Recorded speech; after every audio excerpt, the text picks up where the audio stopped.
Hi guys, Asmo here, and in this video I have for you one of the most creative and fun builds I have ever played, the General's Cry Charged Dash Berserker. Before explaining the build, let me first show it in action, and yes, I'm using a Headhunter, which at the time of this recording costs only 12 divines, and divines are also very cheap, and I'm using shrines because it's very fun, and that's pretty much the only purpose of this build. If you're here to see an objective, scientific, double-blind study verified T17 Uber boss farming in ethical blue gear, then you're going to be disappointed. But if you want to see some crazy blood and sand demon going ape shit and devouring the entire map, and then learn some cool mechanics such as how to do it all with one button and how to keep nearly permanent berserk without even attacking anything, and how to craft some dope items, then you can stick around. This build is very comfy to play because of the automated nature. I'm simply just charge dashing around, and the General's Cry triggers automatically every 0.7 seconds, and it spawns more charge dashes from nearby corpses to clear everything around me. So as long as there are corpses nearby, the build functions basically like an auto bomber without me having to do anything else. The idea for this build was to basically make a crazy Sandman character with charge dash MTX, which looks really cool, and when you have the General's Cry spawning multiple copies of it around you, it creates kind of a deadly sandstorm of charge dash mirages. Charge Dash also happens to be the best clearing skill that General's Cry can be combined with because of its long range, big AoE and the auto-targeting AI. You could replace the Charge Dash for any other melee attack and the build would still work, so I've tested about 20 different attack skills, and out of those I found that Charge Dash has the best clear and Blade Storm and Blood Stance has actually the best single target damage. Blade Flurry, which used to be the meta for General's Cry builds, actually was very underwhelming. It has terrible clear and mediocre single target damage. The movement setup with the Charge Dash, which is separate from the damage Charge Dash setup that we use for spawning corpses, we use it for moving around, debuffing enemies. It can also be swapped for Cyclone if you prefer that playstyle. And here is how a single target focused version with Cyclone and Blade Storm looks like on a single target compared to the Charge Dash. You also might have noticed that my character becomes absolutely insanely massive during the gameplay, and I know I'll get a lot of questions about this, so here's the MTX setup for this character that makes it look so demonic. The Eldritch Hunger set gives us the voices and the crazy tentacle head transformation. It pairs very nicely with the Wyrmlord wings, which is one of the best sets of wings in the entire game, and the Observer Diamond Flask adds the red creature above our head that shoots the red beams whenever we crit. Also, the Hemomancer pet turns the character into a massive blood tornado whenever we use a Val skill such as Val Molten Shell, and it also scales with the character size. The other things that we do to become that big have nothing to do with the MTX. We use, for example, Massive Shrine, which adds extra character size. The Soul Eater effect provided by Headhunter, for example, makes the character even larger, and finally the Berserk buff adds even more size to the already big model of the Marauder, which has the biggest character size out of any character. So speaking of Berserk, this character has an amazing Berserk uptime even when we're not hitting anything, and to demonstrate that, let me show you what happens when I just stand in the hideout with my automated skills on. So pay attention to how long the Berserk stays on without me doing anything. This is thanks to a very short 0.7 cooldown on our General's Cry and the Warbringer node from the Berserker Ascendancy, which gives us a rage on Warcry if we're below 25 rage. This also gets scaled with the Red Blade Banner shield, and as I've said before and I'll say it again, Berserk is one of the most broken skill gems in the game, so anytime you have an opportunity to use it, you should probably use it. Another advantage of having an automated Warcry with such a low cooldown is the helmet modifier, your Warcry's open chests. This is a haunted modifier from the Necropolis League mechanic. It's fairly easy to get it actually fractured with a fractured T1 res on a helmet if you want. It's just tedious because you need a lot of corpses and you might have to do it 2 or 3 times before you get the fracture on it with the res. But it's very reasonable to get, and if you fail you can also sell the bricked helmets because you very often have like a +1 to power charges with T1 res fractured, so you will have buyers for that for sure. And this chest opening modifier allows for a very funny farming strategy in the Vaults of Atziri. You can walk around the map and open every single chest and break every single vase without even trying. Unfortunately, Vaults of Atziri is a shit map that drops no loot even if you open every single chest. This map definitely needs to be made a lot more rewarding and rare. It probably needs like 10 to 20 times multiplier on the quantity and rarity. It needs to be also less common so that it actually feels worth ever opening. opening. The chest opening helmet mod is also very handy when farming ambush and heist in maps because it opens strongboxes and smuggler's caches automatically without you having to click anything. And of course, if you don't have to click things, that's always nice to do. So this build is like an auto bomber that automatically opens chests. So it's really good if you, for example, have problems with wrist. You can just simply play with the Cyclone version, hold down a single button, just right click and move around, and the build does everything for you. And same for the Blight reward chests, which also get opened automatically. Now let's get over the meat and potatoes of the build, which are the gems, gear, and passives, and there is a lot of interesting stuff going on there. So let's first go over the gems. We have the main setup for the General Scry, which has the charge dash, which can be replaced for any other melee attack skill. Then we have the General Scry itself. We have Call to Arms, which automatically triggers it, and then we have Elemental Penetration, since I'm just using a tri-elemental weapon, just doing all of the elemental damage. We also have Conk Effect, because we're using mostly AoE skills, and then also we have elemental damage with attacks, the Awakened version, which gives me, it cannot be reflected. I don't think the reflect works actually, because the Mirage Archer are doing the damage itself, so it doesn't matter that much. It's just for the damage, it's just the best damage link we can use. So this is the main charge dash setup with the General Scry that does the damage. Then we have the secondary setup, which is the one that we are actually using, that we press. So we have the charge dash linked with Desecrate, Cast While Channeling, and Spell Cascade. You can also drop the Spell Cascade, which is gonna help you a little bit in terms of the mana, because this is 1.3 mana multiplier, and you can use Calling Strike, which is only 1.1 mana multiplier. It will give you extra damage, extra single target damage, and usually you should keep up with the corpse generation. This is really nice to have if you're clearing and you want to play a bit more of a passive playstyle, because you create way more corpses than you can use in the same time with the charge dash. So it allows you to just like loot and stand around, and these corpses are going to be constantly being triggered and attacking. So this is the setup for the movement. Then we have the setup for the auras. We have Enlighten with Wrath, Grace, and Determination. You could use Haste. However, Haste is significantly less damage, and this character already moves insanely fast, especially while mapping. Haste is absolutely unnecessary for me, so I just went with whatever gave me more damage. Then we also have the automation setup. So we have automation with Berserk. Berserk is going to be triggered on its own, so I don't have to press Berserk. I have this automation setup here, and then I have the Call to Arms setup here. So all I do is I simply press both of these, and they stay on. You can just go into a map, go out of the map, it's gonna stay on, and I use my movement skill, and that's it. And if there's a tough enemy around, then I'm gonna be able to use Smite for extra flat damage. I'm gonna be able to put down totems. So for a boss, you can put down totems, smite him, and then you just channel your skill and the thing just dies. So here we have the Ancestral War Chief with Ancestral Protector with multiple totem support, just standard melee stuff. Here I also have Cast When Damage Taken Molten Shell. I prefer to have it with Cast When Damage Taken rather than automation, because I want it to be up whenever I'm taking damage, whenever there are dangerous mobs around and I actually need it, not just randomly on, right? Because if you randomly have it on, you're also going to have it randomly off whenever you need it. So I definitely prefer it with Cast When Damage Taken, and I leveled this character to level 98 super quickly without any issues, so the character is definitely tanky enough to just for regular softcore gameplay. Then we also have Blood and Sand, which is actually a big multiplier to our damage and goes with the theme of the character very nicely, and Smite for the extra flat damage that we can use, as well as Clarity, level 1, just for the reduced mana cost that we have from the Watcher's Eye. So that's it when it comes to the gems. Of course, the Cyclone, you can replace that for the charge dash, and the character, as you've seen in the short showcase, is going to work very, very similarly. It's a bit easier to play, but you're going to be a little bit slower without all the movement speed buffs, and it's going to be impossible for you to traverse any obstacles, so you would have to replace something. You'd have to replace automation and trigger Berserk manually and have something like Flame Dash or something like that, right? But charge dash is also very nice to play with. Now let's go over the gear. So I'm going to go over most of the gear in PoB, but here are some of the things that I wanted to show first. So first, the weapon.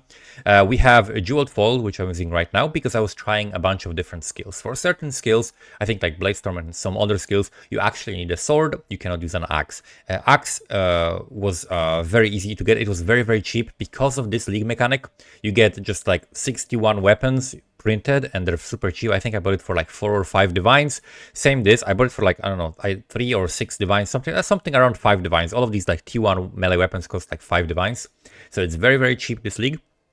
Also with an enchant for attack speed, because we don't care about the flat physical damage, we care about the elemental damage, attack speed, crit chance, crit multi. This also has a life per enemy hit, which is very nice when we're attacking so quickly with these channeling skills like the charge dash or cyclone. We get a lot of life back, so this gives you a huge amount of sustain. So these both weapons are very similar DPS, they're like 5% within each other, and you can use either an axe or weapon, whatever you prefer, whatever works with the skill that you're using.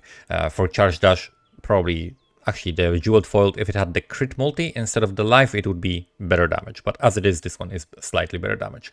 So that's it for the weapon. Another option was also to use the Debion's Dirge, or however you pronounce this. This is very cool because it gives you the extra 6 link that you can use with your castwell channeling charge dash, so you can use extra things. You can add the calling strike, you can maybe use life tap if you want to do that. You can use a lot of different things in the 6th link. So that was one option for that, and it also can have corruptions, can have like inspiration, which further reduce the mana cost, so that's really cool. And it gives you the elemental damage, 150% increase, it gives you the 15% movement speed, but it doesn't allow you to use the red blade banner, which is kind of best in slot for this because of the cooldown recovery and because of the also chance to block gives you the infinite Warcry power, so you always summon all of the Mirage archers regardless of how many enemies are around you and if there's a boss around you or not. So that's why one-handed setup is slightly better, I think. And then also Bronze Leaf is a very cool chest that we could potentially use because we can get +5 to levels of charge dash. So that's already a nice damage increase. Then we have 10% attack speed, 95% increased damage with movement skills, movement speed, and then also we can get corruptions for further like +2 levels. So we can get +2 to AoE gems, which is going to apply to charge dash as well as general scry, and then we can get +2 to level of Warcry gems, which is very cheap. I think I bought this for like 50 chaos or something. I bought this for like dirt cheap, right? So I got a couple of those because it was simply so cheap to try it out. However, you're sacrificing large amount of defense, right? You're sacrificing huge amount of suppression. It's very hard for this build to get 100% suppression without the suppression on the chest. So I'm using the rare chest so that I can have suppression, so that I can have physical reduction, so that I can have physical damage taken as elemental, maximum resistances, determination, aura effect. So chest gives you huge amount of defense that you are sacrificing if you're using this, but if you want to maximize damage, then this is what you would be using. And that's it basically when it comes to the gear that I have here. And also have a headhunter, right? Because it's mega cheap. If you're mapping, headhunter is very nice. But let's look at the POB. So in the POB here, I have a pretty optimal gear. These are very good rare items, and I'm gonna go over them and I'm gonna tell about how to craft some of them as well, because that might be very useful. So we have the Necropolis crafted weapon, as I mentioned before, the red blade banner. I recommend getting it with a corruption, physical damage from hits taken as elemental or chaos damage. Elemental a bit better because we have high elemental resistances above 80, but also chaos is fine. We have 77 chaos res. That's also going to be very good. Then for the helmet, I already mentioned the Warcries can open chests. So this is something that you want to craft with Necropolis. You simply put in Necropolis the Warcries open chests and resist in Craft of Exile, and it will automatically calculate the corpses that you want to be using. So it's going to be like a bunch of increased resistance modifiers, and then reduced every single other one, and then increase the haunted modifiers, and then 200% chance to fracture. So you fracture 2 modifiers guaranteed, right? So this is the setup that you want to go for, and you're gonna have an option where you can basically roll every single time. You're gonna have like 1 prefix and like 3 suffixes with max reses, and it's gonna hit one of those reses or 2 of those reses, and then it's gonna have a chance to hit the prefix. So you need the Warcries and one of the resistances fractured. Also put like a 1 or 2 divines there in that, so that you make sure that you divine the resistance value, so you have it as high as possible, because you won't be able to reroll it if it's fractured. And then what you simply do is essences of, what are they called, the zeal or whatever, not zeal, loathing, I think, the ones that give you the mana reservation efficiency, and you craft these until you hit the T1 spell suppression, right? And that is, I think, around 130 of those, I think, to hit this, something like that. It's a fairly reasonable number. I got very lucky on mine. I hit it in like 3 essences or something. So T1 spell suppression, that's what you want. And then for the prefixes, you can either do Eldritch crafting or you can do Reforge Life. So Eldritch crafting is one way. However, the annuls are pretty expensive, so reforging might actually be better. You just buy a bunch of wild bristle matrons, and then you make sure that you have 1 open prefix. You craft the meta modifier with wild bristle matron, so that it will guarantee suffixes cannot be changed. And then you will, of course, have the fractured prefix, the meta modifier, and whatever other prefix you had there. And then you reforge with guaranteed a life modifier from harvest. And all of the life modifiers, I think, have equal weight, but there is also hybrid life, right? So you have like hybrid evasion and hybrid armor with life. And that's going to be something that you're going to be hitting a bunch of times. So it's up to you whether you settle for T1, T2, or T3. I wouldn't recommend going anything below that. And then the last modifier is going to be the crafted modifier, which is the physical damage from hits taken as fire damage. And for the implicits, the Eldritch implicits, from the Ether, you want to hit the Fizz taken as fire damage, or whatever the elemental option you get. So Fizz taken as elemental. And then also you want to get +2 to lightning resistance. Reduced mana cost to attacks actually with my current setup doesn't do anything because it doesn't hit the breakpoint even if I get the max roll. So this is something that you would have to check in your POB. It might be useful for you if you're not reducing your mana cost enough yet. Then it could be reducing your mana cost of your channeling skill by like 1, and that would be enough to like make a significant difference, especially when you get a huge amount of attack speed with all the buffs. Or you can also get go for the damage per power charge. That's also a good one. Or you can get elemental weakness, curse effect. That's also another good implicit to get. So that's how you craft the helmet. Then for the chest, ideally you splurge on fractured. So if you want, you either roll essences and just spam resistance essence until you get 2 other good suffixes, which ideally would be spell suppression and physical damage reduction. However, if you want both of those with a T1 res as well, it's going to be very difficult to get. So I would definitely recommend getting something fractured. So you could get the suppression fractured, or you could get the physical damage reduction fractured, and that would be the way to go. And then just spam one of the elemental resist essences. And then for the prefixes, you do the same thing. You lock the suffixes with the Wild Bristle Matron, and then you can reforge life, or you can use Eldritch crafting to hit the maximum life, and then you craft the physical damage taken as fire and as lightning, the Gravicious craft. And for the implicits, +2 to all maximum resistances, I think, is the best. And then determination effect for the Fizz max hit, because you'll notice Fizz max hit is actually pretty decent on this character, even when I turn off Molten Shell. You can see we got 23k Fizz max hit, which is pretty decent for this character. And then we have the gloves. For the gloves, you have a lot of different options, but you are prioritizing suppression on the implicit and on the explicit modifier. Again, we need to get as much suppression as possible because our skill tree is all on the left side and we don't really have access to the stuff on the right side other than anointing the inveterate. So that's why we are focusing on suppression on the gear. Then you want Chaos Res and one of the elemental resistances. So you simply roll the Chaos Res essence until you hit the suppression and one of the other resistances, or you get fractured suppression and you roll the chaos resistance essence until you hit any of the elemental T1 resistances, and then you can reroll that to another one. And then you can either use a veiled orb, or you can benchcraft the increased damage while leeching. The life you get on every single item the same way, either Eldritch crafting, or you lock the suffixes and you reforge life with harvest until you get it. And then you can craft, for example, suffixes cannot be changed, and use veiled orb in order to try to get the increased damage while leeching, or the conversion, and then craft the increased damage while leeching. The increased damage while leeching is the highest damage mod, and we are using the mana leech that we are getting from a cluster jewel in order to have that active. And this is the most damage that you can get. And then you can either get conversion. Conversion helps a little bit with against like Fizz Reflect, because you're going to be doing less physical damage, so that's nice. But also you can get like flat damage to attacks. That's also really nice on a prefix. The conversion is not necessary.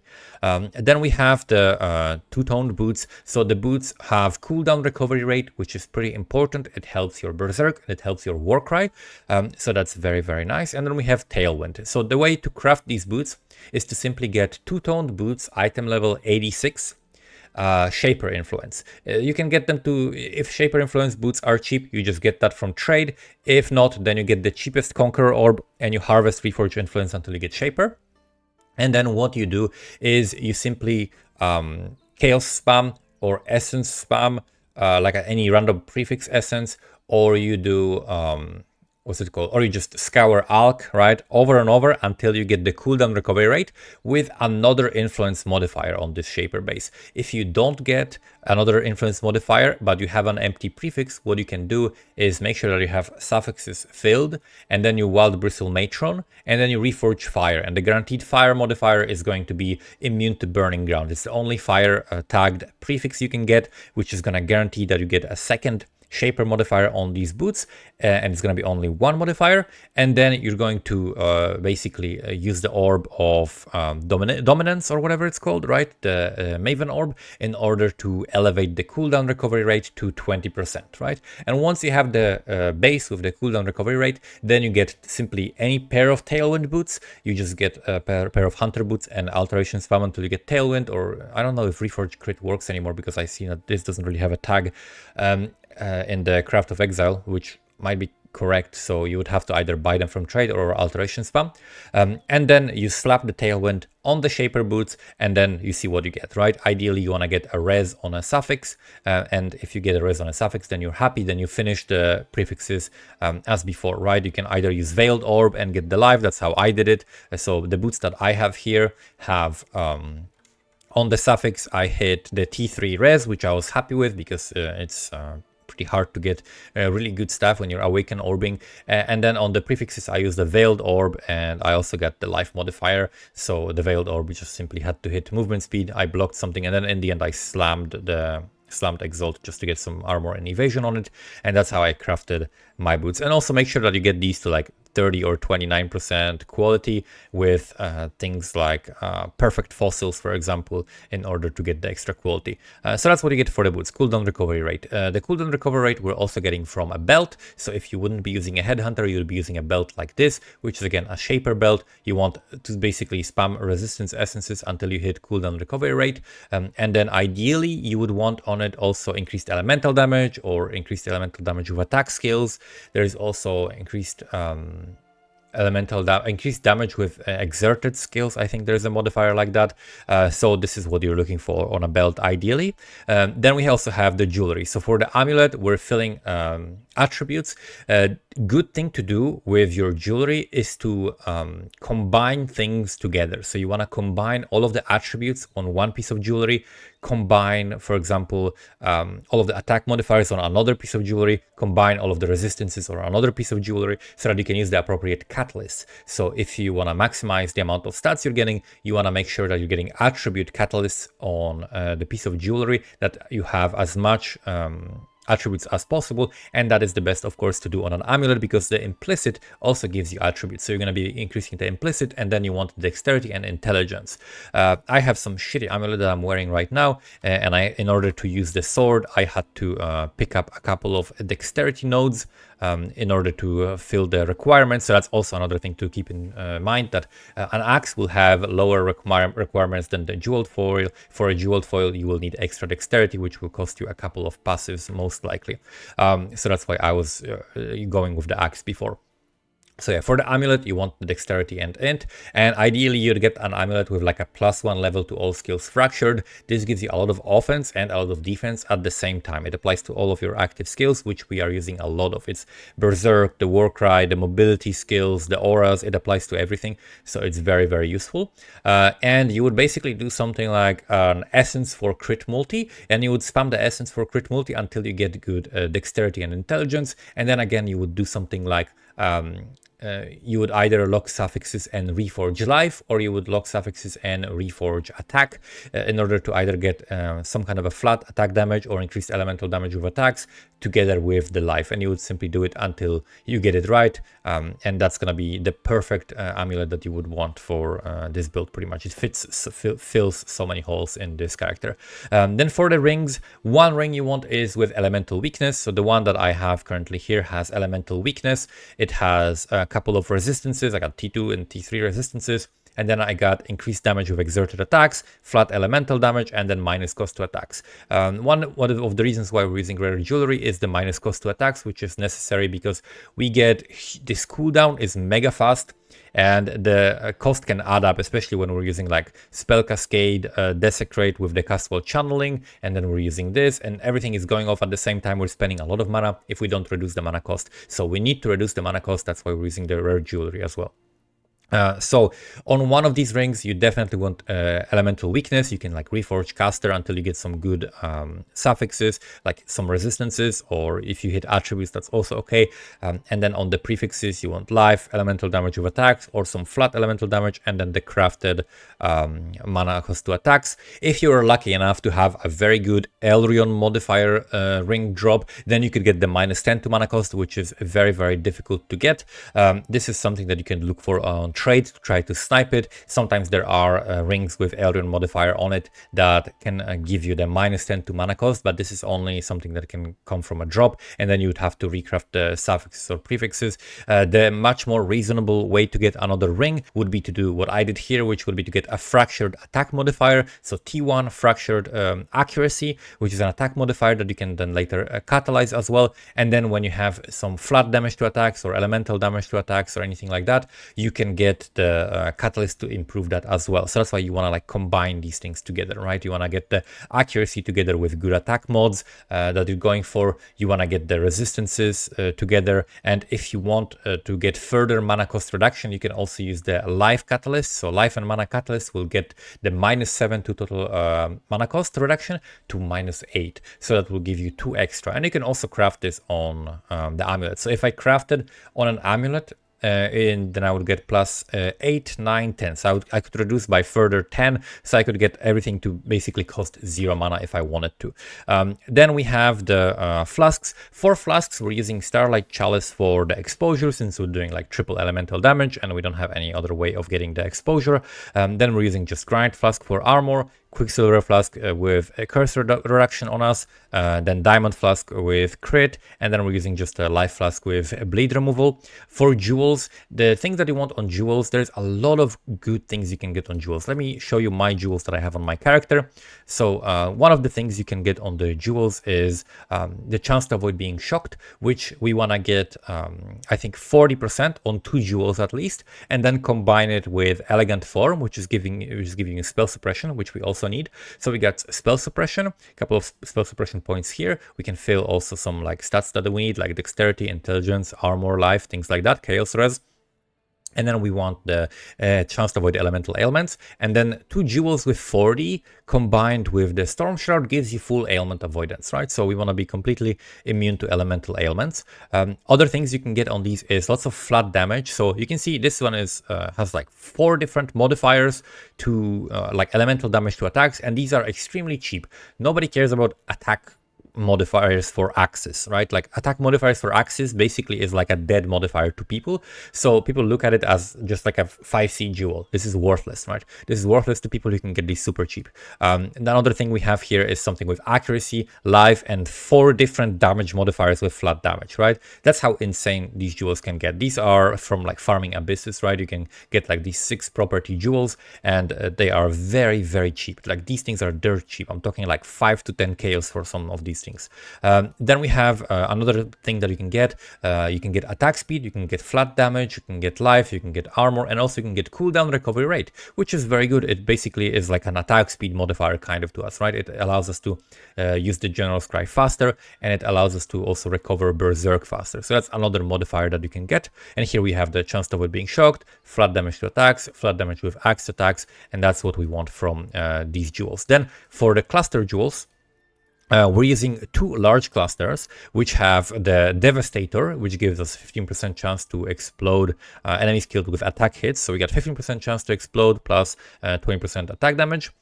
Then we also have the Fuel the Fight on one of these for some mana leech in order to sustain our mana and enable the Glove modifier for increased damage while leeching. And then we also have Martial Prowess. This is accuracy as well, because accuracy is another thing that we need to take care of on this build. And then the other large is going to be the attack damage while holding a shield, and there's a lot of different options. We have Advanced Guard, which gives you 5% movement speed while holding a shield, Ignore movement penalties from armor, which includes the shield negative movement penalty and chest negative movement penalty, and then also 30% damage. You can also get more modifiers. You can get one that, for example, enemies taunted by you take increased damage, and we taunt with our Warcry. Then we also have Devastator for Explode and Martial Prowess on this one.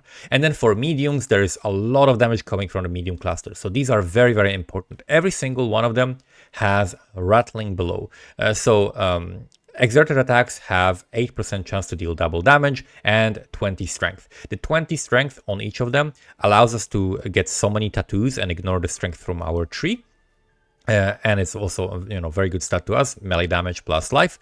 And then the double damage to exerted attacks applies to our attacks because if you read this node, the Warbringer, it also gives us 50% more attack damage if our Warcry sacrificed rage recently for exerted attacks. And if you read the General Scry, basically it counts the attacks that it uses as exerted, even if they are not slams. So it doesn't matter what kind of an attack you're using; it is counting it as being exerted. So all of these modifiers to exerted attacks apply to our attack. Doesn't matter what kind of attack it is, as long as General Scry triggers it.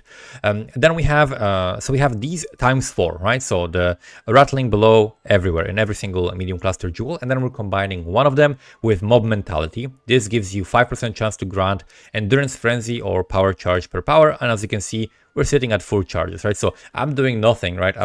I'm just chilling, and this character is like spamming Berserk, right? It has a bunch of rage, and then we have all of the charges, right, at all times. We also have Onslaught. We have so many different things. So other things that we have here is Lead by Example. This is giving me Onslaught. So plus Strength and Dexterity as well as Onslaught. It's permanently on. And then we also have the Haunting Shout. This intimidates the enemies. That's another multiplier. And then we also have the Warning Call. This gives me 25% increased armor per 5 power, and we have maximum power. So we get 100% armor increase from this one. This is very, very nice. Other things that the passives gives us are very, very useful. Let me look at the POB because there are some things that I'm not using because of some gear differences. So let me show you the cool thing about this build with the tattoos. So we're using every single strength node is tattooed. Every single strength node that we have has 8% increased Warcry cooldown recovery rate. And this is one of the big ways that we are increasing our damage and making the cooldown of the Warcry so short. So the whole tree is tattooed, right? Every single strength node is tattooed. And this is really, really powerful. It gives you a huge amount of damage. Then we're pathing here, we're getting life, we're getting accuracy, we're getting deep breaths, and we're getting a mastery here for Warcry's debilitating enemies. So debilitate is actually giving us a lot of defense. It debilitates enemies only for 1 second, but my cooldown for the Warcry is shorter than 1 second. So we literally have 100% uptime on this one, right? That's why this is so valuable. Then we also have like reduced cooldown recovery rate for Warcries, increased total power, which doesn't matter because we're using the shield, but then also AoE is very nice. So that's what we're using here. Here we're using +1 to maximum elemental resistances when you're using armor on body armor, gloves, boots, and chest. My character doesn't have armor on the helmet, so right now I'm not using this, but this is something I would definitely recommend. Then we're reducing mana cost of skills from these nodes, very important as well. We're pathing here for life, for some aura nodes, because you can see we're very tight on mana, but we're able to reserve everything just fine. But we definitely need these nodes. We got life, we got 50 max life flat, we got reduced mana cost, right? 30% of the mana cost from life.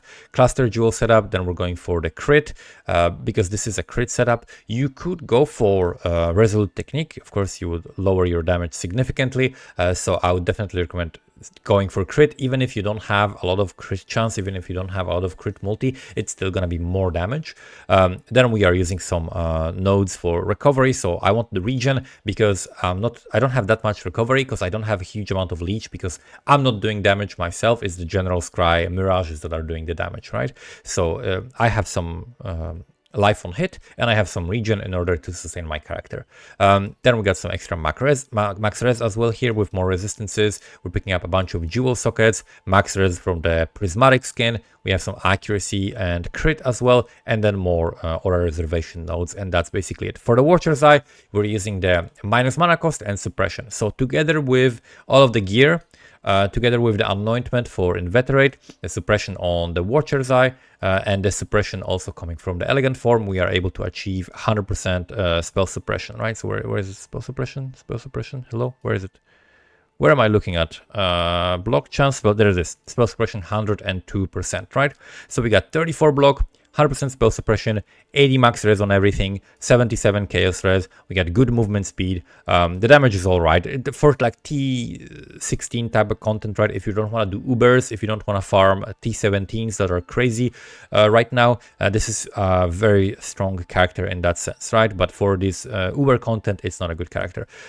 This is also very nice in terms of tankiness, very nice in terms of the comfort, right? Also, even though we have Aspect of Carnage, which makes us take 10% increased damage, we still have really nice max hit on this character, right? And even if I take away the Molten Shell, right? Even without Molten Shell, very nice tankiness on this character, so you can do all content very nicely, hit level 100 if you want. So that's the character. That's a very comprehensive explanation for kind of a meme character, but it's a very fun character to play, honestly, with the one button playstyle, just either shield charge or just either like charge dashing around or using Cyclone and just holding it down and mowing everything. It's a very, very fun character to play. Hopefully you learned something from this. If you have any questions about the items, how to craft them or how to set up the build, let me know in the comments below. Thank you so much for watching and see you next time.